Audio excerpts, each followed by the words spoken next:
Hi everyone, welcome back to our channel. Today in this video, we are going to see how to import contacts to iPhone from a CSV file, step-by-step transfer guide. Step 1. Prepare your CSV file. Make sure your CSV has columns such as first name, last name, phone, and email. Now save the file on your computer.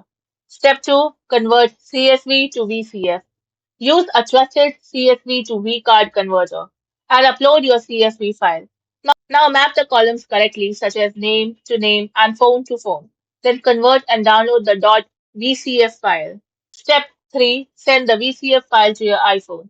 Email the VCF file to yourself or save it to iCloud Drive and open the file on your iPhone. Step 4. Import the contacts. Now tap the VCF file and tap Add All Contacts and choose Create New Contacts if prompted. Step 5. Check your Contacts app. Now open the Contacts app and search for a few imported contacts to make sure everything transferred correctly.